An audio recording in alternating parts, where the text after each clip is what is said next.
रवा से हम आग्रह ही करतनी के हम नया गाना जो ना गम के गीत कहल जाला। गम के गीत आज बहुत आइल बा मुखिया जी, लेकिन एगो बड़ी पुरान धुन पवन सिंह जी गौले रहनी। अच्छा चीज पुराना चीज ही आज नया हो जाता ओकरा के। गम के गीत में एक लाइन हम सुनाओ तनी अशोक बाबा, ये से गाओ तनी गावे के ना चाहिए से कि हमारा गीत के पीछे बहुत लोग पड़ल रहेला, बाकी फिर भी गा दे तनी। पवन सिंह जी गौले रहनी कि कवनो कमी बड़ुए सैया के जवानी में, अरे बहरी सुते दलानी में। एगो लड़की के बचपन के प्यार बा बबलू है, ये गीत सुनब शायद रवा अच्छा लागे। बचपन के प्यार बा, प्यार 10 साल 15 साल चलता, बाकी गर्जीवन नहीं खनी बात जाना।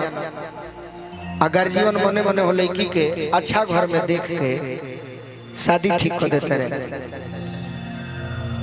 अब लड़की अब सोचते कि दादा हमार तो बियाह हम दूसरा से हो जाई, ये बात आखिर हम अपना प्रेमी के बताई तो कैसे बताई ना। हमारा परिवार हमारा के मोबाइल दिखले बा, चिट्ठी पहुंची तो लेटे हो जाई।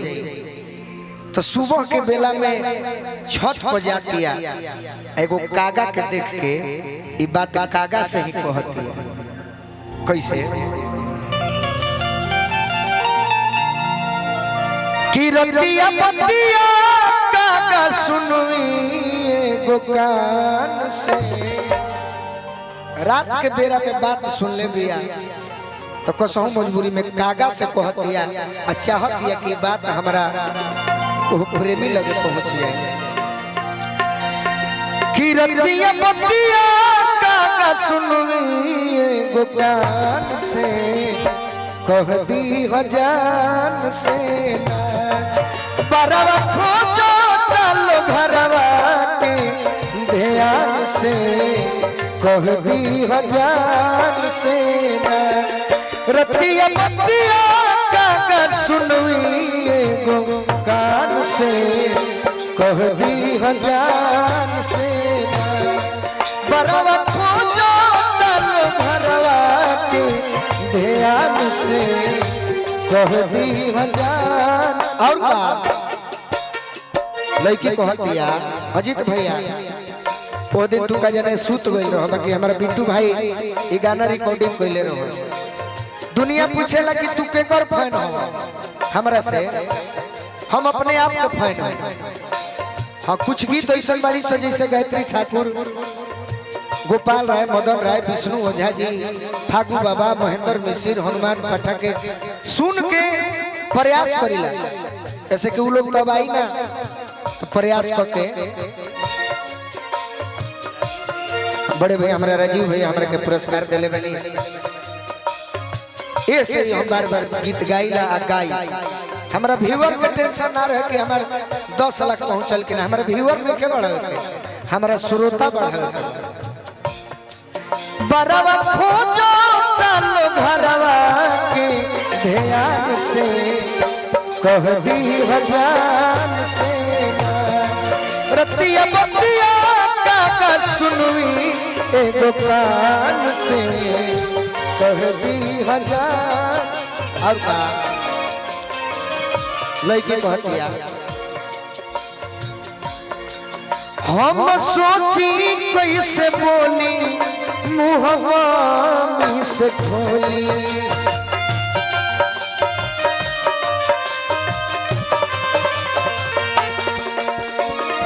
एगो हंसे वाली बात मन पड़ल बा। आज भी लड़की बबलू भैया डेरा दिया कि हम सोची कैसे बोली आ मुँह मम्मी से कैसे खोली। प्रेम हो आज के डेट में, प्रेम के रोगी कहीं मिलत रहे। आज के डेट में 3 चीज के रोगी बेसी बढ़े। जानता नहीं का करते, पहला शुगर के, दूसरा गैस के और तीसरा दिनाय। प्रेम के रोगी कहीं नहीं खा। बाकी लड़की का कहती है हम सोची कैसे बोली मुँह मुँह से खोली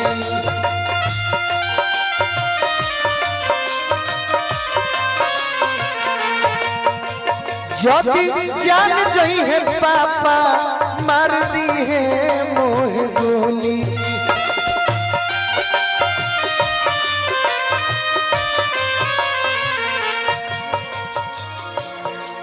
साथ छूटी हाथ धोती है परान से साथ छूटी हाथ धोती है परान से कह दी हजार से बराबर खोजो चल भरवा के ध्यान से कह दी और कह दिया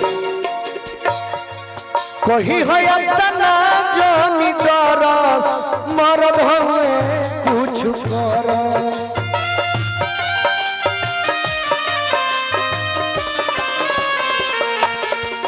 बहिया धइले कोई धरस हमरा खातिया के लड़स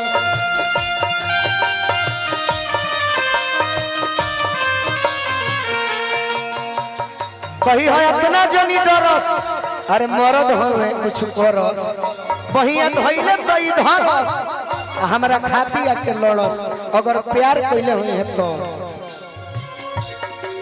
ना तो बहू को बहू बोला बिना जबान से ना तो बहू को बहू बोला बिना जबान से अरे कह दी हजार से